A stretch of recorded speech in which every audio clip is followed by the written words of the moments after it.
Hey everyone. So I often get emails from you, viewers, often students who need to interview a funeral director for a class. And I love to help out. It's also a lot of questions that maybe other viewers, students, and just everyday people want to know about me as a mortician, about life as a mortician, about how a funeral home functions. And so this is one of those videos. So I have 13 questions from a student. And so I'm going to go through them and answer. And I haven't even read through these. So it's kind of fun when I have no idea what they're going to be asking. So as a freelance funeral director, some of these first ones I'm seeing are going to be challenging because I don't know all of that information because I work for several different funeral homes. So when was the funeral home that you worked for established? Well, let's see. There's several that I work for. We'll just pick one. When was the funeral home you worked for established? Well, right now it's in its fourth generation. So figure 30 times 4 at least. I don't, overlapping in there, at least 80 years probably in the business. Could be wrong, but I'm going to guess that. Who established the funeral home? The family did. The hierarchy of the family. Why was it established? What was the need? These are deep questions that I have no idea. Oftentimes, so thinking back to some other funeral homes, they were just a local funeral home. So there was just a business there, or there was a small town that was growing and establishing. And so that's one of the vocations they needed in the town. You would have like one restaurant, one school, one barber, one dentist, one doctor, one mortician, or undertaker, as they were more often called back in that time, where these small little burbs, that's what you did. You didn't call and go an hour away because you would have had to go by horse and buggy and stuff. So that's kind of why a lot of businesses were established over the years and why those businesses are where they are now. If you look, a lot of businesses are along where trains went through, things like that. That's just how towns were established. I know one of the funeral homes that I do some work at, they are in a building that they consolidated funeral homes between several area towns, and they all shut down and all came, whoops, my ringtone's on, all came into one main area, into one business, just because those little towns started breaking apart and people moved more towards where work was in the metropolis areas were. What changes have the funeral home gone through in the years it has been in existence, and why? Oh my gosh, so many changes. Cremation wasn't a thing back in the day. So establishing different types of selection rooms, not just, okay, we have one casket or coffin for you to pick from, establishing what those selection rooms look like, technology coming in. I think that's probably the biggest is TV screens and computers and not having to hand type obituary to walk down to the newspaper to submit for them to then have to retype to put into print. Now you just send off an email. Things are so much different in that capacity. The embalming on all of that is essentially at root kind of the same. There's more fluid choices and new unique things you can use, but at the core, it's kind of the same process. Coolers being in the funeral homes now, if the funeral home's large enough so that they can preserve for longer, because now society kind of demands that death needs to be accommodating to their schedule rather than you stop and you go through the process when somebody dies. People are trying to reverse that part of it. So that has been a big change too. Any pertinent information about the funeral home? No, what if any professional organizations in the funeral home or employees involved in, some funeral homes require that their employees or their licensed funeral directors belong to an organization in the community, whether it's the Lions Club or any volunteer organizations, Toastmasters, so they can work on becoming better speakers and, engaging with people. So some funeral homes do that. They do that out of just wanting growth and connecting with the community. Sometimes businesses will ask the funeral directors to attend certain churches because they want to get into those churches and get business from them. I think that's shady and weird. But if somebody just happens to want to go to that church and be in that church, that's a good thing. So I think that being a requirement is odd, and it is not really on the up and up.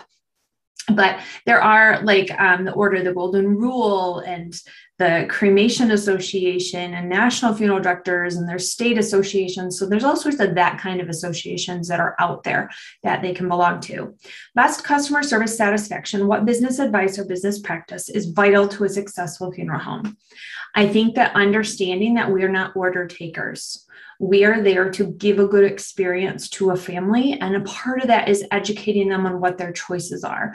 When they walk into a funeral home, many times they've never had an experience with a funeral home. They don't know what to ask. They don't know what options are. They don't know what they're asking for truly. They just know at the end of the day what disposition choice maybe they want, but they don't know the rest. So trying to communicate through that, and not just expecting when somebody walks in that they're going to just give you all the information on what they want. I think we've become too lazy in that order taking at some businesses. And I think direct cremation has guided that, because people know to ask for direct cremation, but they don't realize what that really means sometimes. And so talking through that with them helps maybe the family understand that they can do more and still end in cremation. So I think there's a lot of misconception there. And I think the funeral directors have sometimes become too complacent in just writing down information and not really going through options. Have you ever done or been part of an exhumation? Yes, I've done, not an exhumation where it's like a legal, it's been more of just disinterments for moving bodies. And there is a difference. So I have done multiple where we either bring up the vault and we don't even open the vault. We just move the vault in whole to the new space. I've brought up just the casket and moved the casket, recasketed, shipped the person across the country for a new burial, brought up and cremated, brought up and placed in a new casket to go somewhere else in the cemetery. So I've done multiple different variety when it comes to that. Always love being part of them, because you just don't know what you're going to encounter. And it's fascinating to see what happens to the body after death, I think. What's the most, thank God nobody saw that moment from work? I've had one body fall.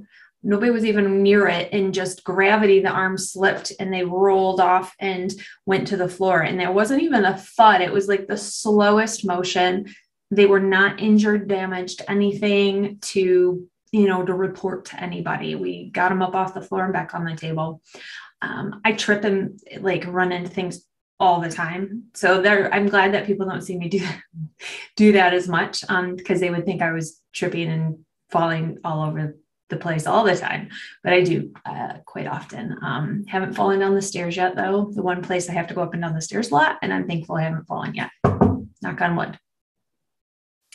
How do you deal with negativity in any form from clients, community, online audience in response to your discussions regarding death work?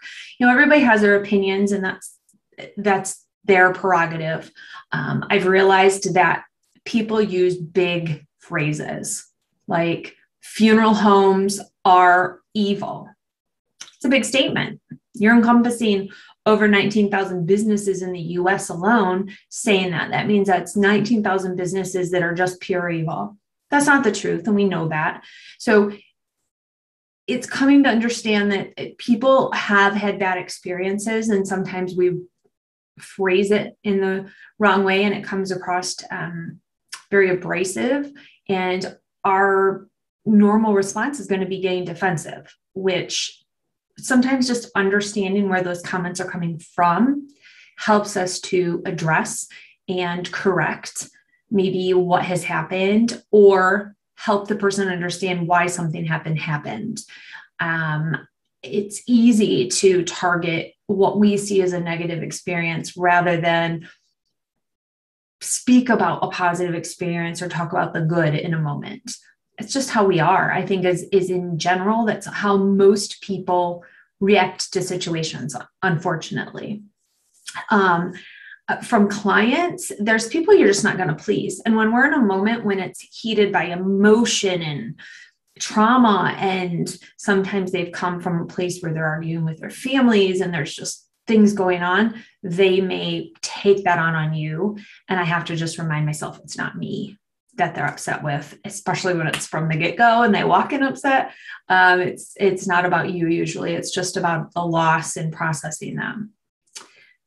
If you could have any suggestion plan from your own mind that could manifest itself into actually today that you think would revolutionize the death care funeral home industry, what would it be?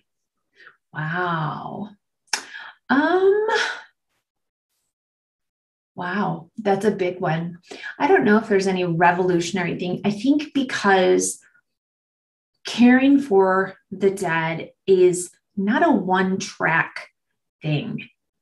You know, for so long, it kind of seemed to be. You did the visitation, you did the funeral, you did the burial. Now it's such a variety of industry and of business. There's so many options for people. And I think because of that, it has created, I don't think you could come up with one thing that would help everybody. I think, well, okay, I take that back. One thing I would love is if every state in America followed the same laws. If I went from Michigan to Indiana and we had the same laws when it came to all things death related, and it's by far not the truth. So that would be such a great thing. That way, everybody knew what their rights were. Everybody knew what the laws were. Everybody could function in different states in the same way because we'd all be on the same page. And that is not the case, which is really frustrating. What were the primary hardships facing female workers, if any, facing female workers in the death industry? It depends who you ask. And I'm so anti-feminist because I think if I have to go and see myself as I'm a female worker, then that's already me putting a spin on something where I just am a funeral director. I don't define by the gender division. I think that it is a very physical job. And so I think that women are often underestimated when it comes to that. And some take it really personally, whereas I'm happy to have help lifting. I'm good. I am a strong person. I work out. I feel strong, but I don't want to, I want to save my back and I want to save my body. So I'm happy for help. But some women get really agitated if somebody offers to help. I think that it's hard for women because as the baby makers, we have sometimes more pressure on us to care for the kids. Parenting is not always 50-50. Most of the time it's not. Kids want their mom often more than the dad. From what I have seen in every relationship, they go through swings where they want different, but their mom is their kind of safe haven in a lot of ways. And so when you have an 1,800-hour work week and you're pulled away and you're on call, that's hard. That's hard to take your role as the mother and ask somebody else to help and, have the dad helping or have the other mother, whatever the situation, it's hard to do that. So I think some of that role being a little more pressure on that for women to do that. What's been the most outrageous, odd, or unique aspect of a service that has been requested, if you're comfortable? To me, these questions, those type of questions are hard because it's all perceptive. When I see so much, things aren't as odd or unique to me. Whereas maybe if you saw me, you'd be like, whoa. One of the coolest things we did, a golfer died, and at the cemetery, they did instead of like a 21 gun salute, they did a 21 ball kind of thing. And they did a bunch of his golf buddies lined up and they all hit golf balls out into the woods in a line. And that was just kind of fun. Buried a hunter and they shot an arrow up in the tree near where they were buried at the cemetery, different songs, odd things like that. So nothing like outlandishly crazy, but I'm sure I could think of more if I really ruminated on it. But so these are 13 questions for a student who's doing some work at mortuary school and needed to answer some questions. If you run into this situation and you need some help from me, let me know. Happy to answer questions. Thanks, guys.